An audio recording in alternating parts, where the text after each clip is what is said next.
وراح صابر يسقي الزرع، وانا واقفة ببص عليه وهو في الارض عمال يسقي، وكان لافف الجلابية على وسطه. بصراحة شفت المسائل بتاعته كبيرة قوي. اتخضيت واتكسفت وغمضت عيني وفتحتها تاني وبصيت عليه بتركيز، لقيت الحجم والطول حاجة مش طبيعية. هو في كده؟ بصراحة المنظر عجبني قوي وبدأت تترعش، بس المرة دي الرعشة كانت من حاجة تانية خالص. فروحت ناحيته وبدون وعي مني وبدون ما يحس بيا وما خدش باله مني، رحت ماسكاه. كنت راجعة من المنصورة بوصل صابر البلد. صابر ده الجنايني والبواب بتاعي. هحكي لكم انا ليه كنت بوصله وايه حكايتي من البداية، بس قبل ما نبدأ ما تنسوش تعملوا لايك واشتراك في القناة عشان تدعموني واستمر في تقديم كل القصص اللي بتحبوها. انا رجاء، سيدة اعمال وعندي 30 سنة، بشتغل في مجال الملابس الحريمي. سبق ليا الجواز مرتين وما نجحتش في المرتين. الاولاني توفى بعد 3 سنين من الجواز، والتاني ما قدرش يكمل معايا عشان كان له ظروف صحية تمنعه يعني من العلاقة وكده، وكان الموضوع صعب بالنسبة له، وكان جواز مع إيقاف التنفيذ. وقررنا الانفصال. بعدها قررت إني أركز في شغلي وبس. وفي يوم من الأيام كان في بضاعة جايالي من اسكندرية، قلت أروح أستلمها بنفسي وأقعد هناك يومين أغير جو وارتاح شوية من الشغل. ونزلت في فندق على البحر، ونزلت البحر وكنت مبسوطة أوي بالمكان. طبعا كان في معاكسة ورخامة من الشباب ورجالة كتير، وسمعت كلام كتير ومجاملات وطلبات من اللي بتخلي الواحدة تتكسف. قضيت اليومين وخلصت شغلي، وانا راجعة في عربيتي كنت مبسوطة قوي. وقررت كمان اكمل انبساط وامشي على طريق الزراعة علشان استمتع بالغيطان والاراضي الزراعية والهواء النقي. لكن اللي حصل معايا في الطريق محدش كان يتوقعه ولا يخطر على البال. لما اتحركت بالعربية ومشيت مسافة، بدأت أحس بتعب ورعشة بسيطة في جسمي، وافتكرت إني مخدتش علاج السكر بتاعي وما فكرتش أشتري غيره من الحالة اللي أنا كنت فيها، لأني كنت في حالة حلوة وسعيدة من اليومين اللي أنا عشتهم على البحر. حاولت إن أنا أتحامل على نفسي شوية وكملت سواقة، لكن بعد شوية ما قدرتش أكمل وأنا في الطريق. ووقفت العربية ونزلت أشم شوية هوا، ولقيت شاب لابس جلابية جاي ناحيتي وقرب مني وقالي صباح الخير يا ست هانم، تحبي أي مساعدة؟ قلتله لا شكرا، وكنت قلقانة منه وخايفة شوية، وأنا كنت واقفة لوحدي في الطريق ده. ولما قرب مني لقيت ملامحه جميلة وهادية، وقالي هي العربية عطلانة ولا ايه؟ قلتله لا، ده أنا واقفة لأني أنا اللي تعبانة شوية. قالي ألف سلامة عليكي يا هانم. قلتله هو مفيش صيدلية قريبة من هنا؟ قالي هي بعيدة شوية وبعيدة عليكي، هي على بعد 5 كيلو ومش هينفع تروحي بالعربية وانتي تعبانة. هاتي أجيبلك الحاجة اللي انتي عايزاها، وأنا معايا تروسيكل هروح بيه. اديته اسم الدواء وعرضت عليه الفلوس، بس هو مرضيش ياخدها وقالي هاخدها منك لما اجي. وقالي بصي يا ست هانم، الخص اللي هناك ده بتاعي، روحي استريحي فيه عبال ما ارجعلك. وسابني ومشي عبال ما يرجع. وانا رحت الخص بتاعه، لقيته معمول من الخص والجريد. بصراحة كان شكله جميل ومترتب جدا. قعدت وارتحت فيه، وبعد كده ريحت عليه شوية لحد ما يجي. لكن اللي حصل كانت بداية الحكاية، وبدأت ان انا ادوخ واحس ان الدنيا بتلف بيا. فريحت دماغي على المسند اللي جنبي وما حسيتش بنفسي الا بعد فترة. ولما فقت لقيت الشاب اللي جنبي بيعملي تنفس صناعي. المجنون افتكرني ان انا مت، وكان خايف جدا وعمال يقولي فوقي يا ست هانم، والنبي فوقي احسن لا توديني في داهية. فروحت فتحت عيني وضحكت على الكلام يعني اللي بيقوله. فلقيته بيقول الحمد لله ان انتي كويسة، وقعتي قلبي يا ست هانم. قلتله ما تخافش انا كويسة. ولما الشاب اداني الدواء بقيت كويسة اكتر. وسألته هو انت اسمك ايه؟ قال لي انا اسمي صابر يا ست هانم. قلتله بس انت شاطر قوي يا صابر، هو انت اتعلمت التنفس الصناعي ده فين؟ قالي انا اتعلمته في الجيش يا ست هانم. فروحت ضحكة وقلتله بس بصراحة ايدك كانت تقيلة قوي عليا يا صابر وعلمت عليا. قالي معلش، حقك عليا، كنت خايف تكوني متي وتجيبيلي مصيبة لا قدر الله. قلتله لا ما تخافش انا كويسة.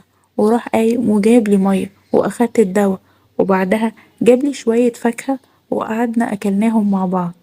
وبصراحة القعدة كانت حلوة وعجباني، لأن الجو كان جميل ونقي وما كنتش عايزة أمشي.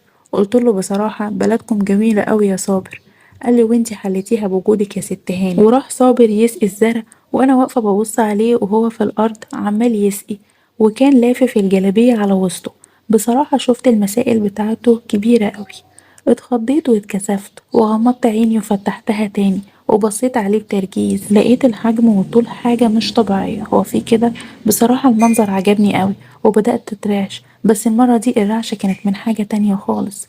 فروحت ناحيته وبدون وعي مني وبدون ما يحس بيا وما خدش باله مني، رحت امسكهم علشان اتاكد بنفسي. اتفزع ودقني ووقعني على الارض، ولما وقعت جري عليا عايز يسندني علشان اقف.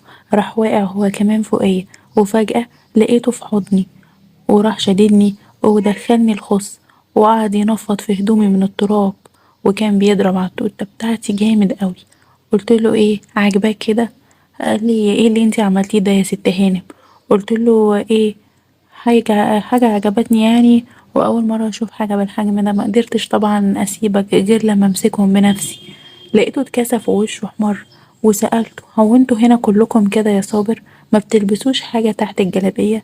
قال لي لأ، بس أنا لما بكون لوحدي فبقلق عشان أهوي المسائل، يعني زي ما انتي شايفة كده. قلتله طب ممكن أشوف تاني يا صابر؟ بصلي وقال لي عيب يا ست هانم، عيب الكلام اللي انتي بتقوليه ده. وكان مكسوف مني قوي، بس أنا بصراحة ما كنتش مكسوفة، وكنت عايزة أمسكهم، وكنت عاوزة أتأكد هو اللي أنا شفته ده حقيقي ولا لأ. قلتله هو في ايه؟ طب ما انت بقالك ساعة عمال تفعص وماسكهم، ماسك الرمانتين بإيدك، وانا كنت قلتلك حاجة؟ قال لي انا كنت بنقذك يا ست هانم. فرحت نايمة على الأرض وشديت نفسي، نفس الوضع اللي أنا كنت عليه. عملت نفسي يعني إن أنا بيغموا عليا، وهو راح عامل لي تنفس صناعي. وقلت له طيب ممكن تعمل لي تنفس صناعي كمان، لاني حاسه اني مخنوقه. وفتحت له زراير البلوزه، راح قاعد على ركبته وبدأ يعمل لي تنفس صناعي. قلت له بالراحه، خليك حنين، خليك انعم من كده يا صابر. وبدأت امسك ايده واحطها عليا، انتوا عارفين طبعا. ومديت ايدي ومسكت المسائل بتاعته كلها بقت في ايدي، وهو ساب نفسه خالص، وايده كمان بدأت توصل اماكن اكتر وابعد. حضنته وبصيت له وقلتله تعرف تعمل قبلة الحياة؟ وقعد حوالي ربع ساعة، كانت حالته مش طبيعية. ولحد ما وصل لحتة كنت أنا ناسياها من زمان وكنت فاكراها ماتت، وفجأة ردت فيا الروح.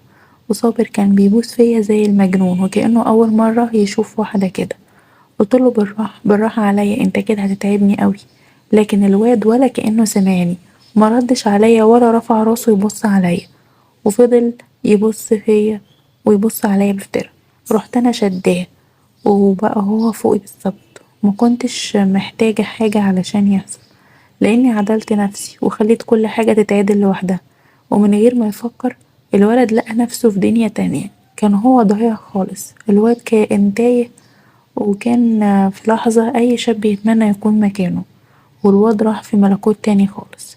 احنا طبعا فضلنا أكتر من كده ساعتين، وكأنه عرض مستمر. وطبعا انتوا عارفين بقالي فترة كبيرة قوي محرومة من الحاجات دي، ومصدقت لقيت الواد بالشكل ده، وانا كمان افتريت عليه. وبعد ما خلصنا قلتله بصراحة يا صابر يا بخت مراتك بيك. قال لي انا مش متجوز يا ست هانم. قعدت اضحك واقول له هو انت خليت فيها هانم بقى؟ وكنت مبسوطة قوي، وهو كمان كان مبسوط قوي قوي فوق ما تتخيلوا. وانا كمان كنت مبسوطة، خرجت كل الطاقة اللي كانت عندي. اليوم عدى والليل قرب وانا وهو في عالم تاني خالص. قلتله خلاص يا صابر انا لازم امشي بقى، بستأذنك، بس انت لازم تيجي معايا لان انا مش هسيبك. انا مش هقدر اسيبك، انا ما صدقت لقيتك. هو في واحدة تلاقي حد زيك وتفرط فيه؟ قال لي يا ست هانم. قلت له لا ما تقوليش يا ست هانم، انا اسمي حنان. انا حنان واسمي حنان، ومعايا وبس هتلاقي كل الحنان والدلع. فرد عليا وقال لي طب اقول لاهلي ايه؟ قلت له اقنعهم ان انت لقيت شغل ومرتب عالي وكويس، وهم هيوافقوا على طول. وفعلا صابر جه معايا، ولما وصلنا الفيلا وطلعنا اوضه النوم قعدنا نتكلم شويه، وكل واحد يحكي عن نفسه شويه، وكان نفسه في ايه وايه حكايته. وانا كمان حكيت له على جوازاتي اللي فاتت، وقد ايه انا كان حظي وحش في الجوازتين. فرد عليا وقال لي ده انا اللي حظي حلو ان انا لقيتك يا ست هاني. وقام حاضني جامد وجعني جامد قوي. قلت له مالك في ايه؟ قال لي يعني احنا زرعنا كل حاجه في كل مكان، زرعنا كتير اوي في الأرض وعملنا كل اللي نفسنا فيه، مش هنعرف نزرع واحنا هنا في قلب أوضة النوم؟ يا لهوي على اللي عمله، مسكني ومسمنيش طول الليل وفضلنا على الوضع ده فترة كبيرة. صابر كل شوية كل يوم يتفنن ازاي يبسطني، واتفقنا أنا وصابر هو قدام الناس الجناني والبواب، أما بالليل ده بتاعي أنا لوحدي، أعمل فيه كل اللي نفسي فيه وأعمل معاه كل حاجة اتحرمت منها. وده اللي حصل، وقعدنا فترة كبيرة واحنا على كده، كل يوم ننام مع بعض ونعمل كل حاجة بشكل مختلف، وكل يوم كان مختلف عن اللي قبله. لحد ما جه يوم عزمت الأستاذ محسن. الأستاذ محسن صاحب المصنع اللي كان بيصنع الملابس بتاعتي، اللي كنت بتعامل معاه وبتاجر في الملابس. الأستاذ محسن عزمته على العشاء، وكان معاه مدام هناء مراته. ولما جم كنت طلبت العشاء، وصبر جاب الدليفري ورص السفرة ودخل علينا وقال لنا اتفضلوا العشاء جاهز. كانت مدام هناء مرات الأستاذ محسن صاحب المصنع عمالة تبص على صابر، وكانت بتستغربه. هو لابس لبس نظيف وشكله شاب كويس، وكانت ملامحه كويسة وشاب هادي وراقي.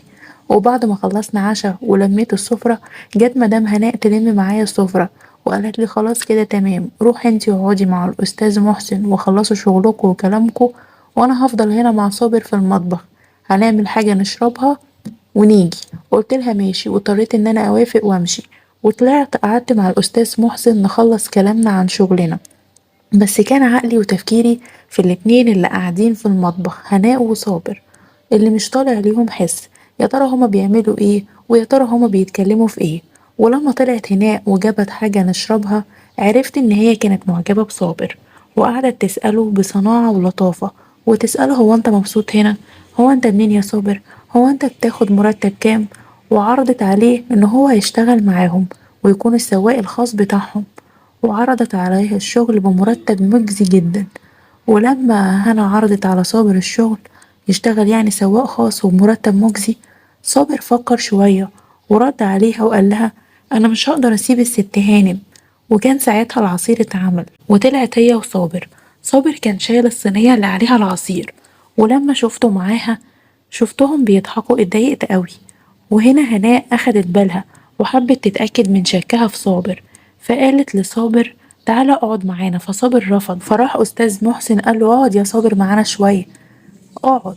فهناء كانت شاكة في الموضوع فحبت تتأكد، قالت لجوزها فرج حنان على التصميمات الجديدة. الأستاذ محسن راح مطلع موبايله وابتدى يفرجني على موديلات وصور لملابس داخلية حريمي.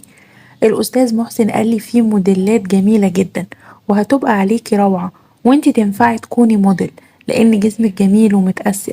في اللحظة دي كانت هناء بتراقب نظراتها ليا وبتراقب نظرات صابر، ولما شافت الغيرة في عين صابر اتأكدت لحالة صابر، وقالت له ما تيجي يا صابر تفرجني على الجنينة لحد ما هما يخلصوا شغلهم. وأخدت صابر وطلعت على الجنينة، وبعد ما خلصنا شغلنا أنا والأستاذ سامح، بعد ساعة لقيت أستاذ محسن بيقول الوقت اتأخر وعايزين نمشي، ياريت تناديلي هناك. طلعت اناديهم ملقتهمش، قعدت ادور عليهم في الفيلا لحد ما لقيتهم واقفين ورا البرجولة، يعني ورا الفيلا كده. ولما روحت هناك ناحيتهم وبصيت كده من بعيد لقيت هناك قاعدة على ركبتها وبتلعب في المسائل بتاعة صابر. وقفت ساعتها وما قدرتش اتكلم من المنظر اللي انا شفته، وكنت في نفس الوقت حاسة بالغيرة ومش قادرة أتخيل إن ده بيحصل قدامي، ولا قادرة حتى أصدق. وطبعا أول ما شفتهم اتجننت وجريت عليهم ورحت مصوتة في وشهم. لقيت صابر واقف وما بيتكلمش، أما هناء لقيتها بتضحك بكل برود وبتقول اشمعنى انت تاخديه لوحدك، وكمان بتقول أنا لازم أنا وصابر نبقى أصحاب.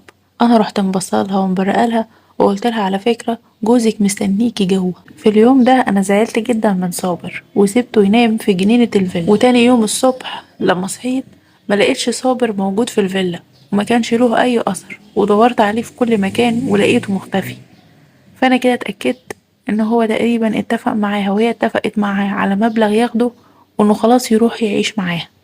دلوقتي أنا متدمرة ومش عارفة أعمل إيه، ومش عارفة أعيش من غيره، وكفاية إن أنا كمان عايشة لوحدي، وعايشة لوحدي في فيلا طويلة عريضة. فياريت تقولولي أعمل إيه وأحل مشكلتي إزاي، لأني بصراحة متضايقة وتعبانة من ساعة المشكلة دي.